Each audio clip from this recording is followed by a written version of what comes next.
Exercise 5.2 का question number 11 है which term of the AP, इस एपी का कौन सा टर्म जो है will be 132 more than 54th term.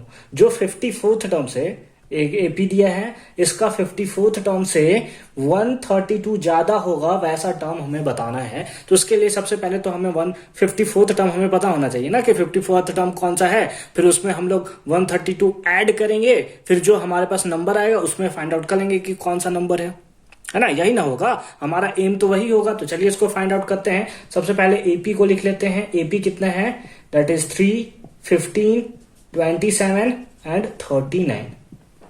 यही है हमारा एपी। अच्छी बात है। अब हम लोग सबसे पहले क्या करेंगे, 54th टर्म फाइंड आउट करेंगे। 54th टर्म लिखने के लिए हमें क्या चाहिए, ए प्लस 53d, डी भी चाहिए हम लोग। तो पहले डी को फाइंड आउट करते हैं। डी कितना है, डी होगा a2 माइनस a1। a2 कितना है, that is 15 minus 3, that is की 12। डी वैल्यू इतना है, ए का वैल्यू फर्स्ट टर्म कितना है 3। नाउ अब हमारे पास क्या होगा, हम लोग निकाल सकते हैं ए 54th टर्म। ए 54th टर्म कितना होगा, है ना। हम लोग ए 54th निकालते फिर 132 ऐड कर लेंगे, ठीक है। तो 154th टर्म कितना होगा, इसको लिखने का तरीका होगा 1 प्लस 53d, 1 प्लस ए प्लस 53d। तो ए का वैल्यू कितना है, that is 3 plus 53 into D का वैल्यू कितना निकाला अभी हमने 12। तो मल्टीप्लाई कर लिया 12 से, तो क्या हो गया 3 प्लस 12 3 जा 36, कैरी 3 63, दैट इज कितना आया 639। यानी कि ए 54 कितना आया 639 ए 54 आया। लेकिन हमसे पूछा नहीं था, हमसे पूछा था कि इससे 132 ज्यादा हो, 132 ज्यादा होगा उसका टर्म बताइए हमें। तो सबसे पहले नाउ अब इसमें हम लोग क्या करेंगे, 132 को ऐड कर लेंगे, है ना।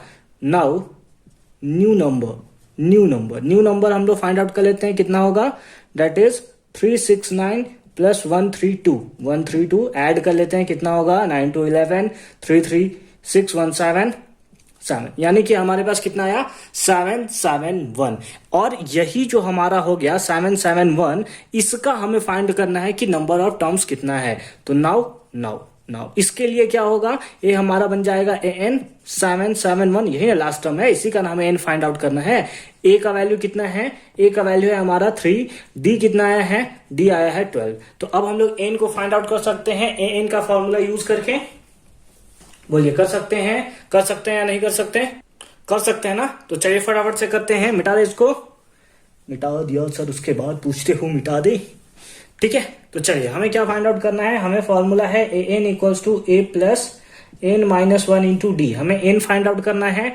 an का वैल्यू कितना है, दैट इज 771। a कितना है, a है हमारा 3 प्लस n माइनस 1, n का ही वैल्यू हमें फाइंड आउट करना है। d का वैल्यू कितना है, दैट इज 12। तो हमारे पास हो गया 771 equals to 3 plus 12 into n, that is 12n minus 12 1 जा 12, ठीक है। कितना हो गया 771 इक्वल्स टू कितना हो जाएगा -9 प्लस 12n।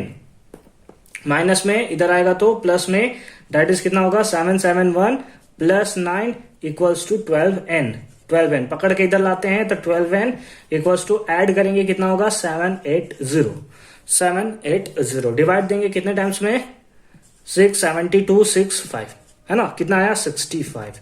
यानी कि कौन सा टर्म होगा, 65th टर्म ऐसा टर्म होगा जो इस एपी के 54th टर्म से 132 ज्यादा होगा, 132 ज्यादा होगा। इसको थोड़ा और एक मेथड के थ्रू समझते हैं जो बहुत छोटू सा मेथड है, ठीक है, जिसको हम लोग बोल रहे हैं शॉर्ट मेथड समझने के लिए आपको कि आपको थोड़ा उसके बारे में पता चले, ठीक है। उसके बारे में हम लोग समझते हैं शॉर्ट में इसका क्या होगा। हमें क्या फाइंड करना है, नंबर ऑफ टर्म्स फाइंड करना है, दैट इज n हमें फाइंड आउट करना है।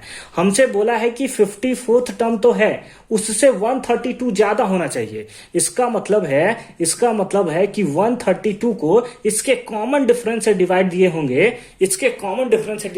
तभी हमें फाइंड आउट हुआ होगा।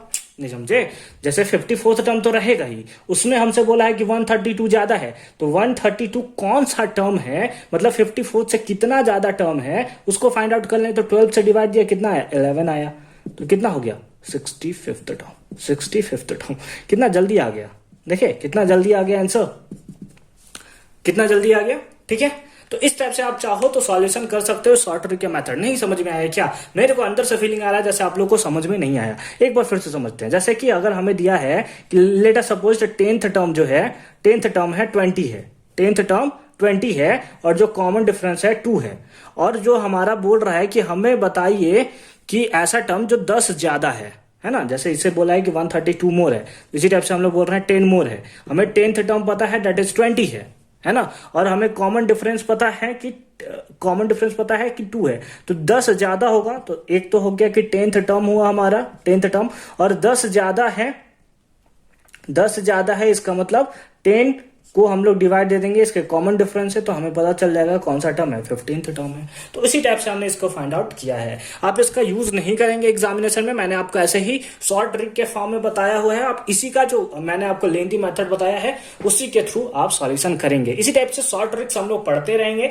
ताकि आपका कंफ्यूजन कहीं सारा का सारा कंफ्यूजन आपका क्लियर हो जाए। मिलते हैं नेक्स्ट वीडियो में एक अनदर नए कॉन्सेप्ट के साथ। तब तक के लिए bye bye, all the very best for your examination.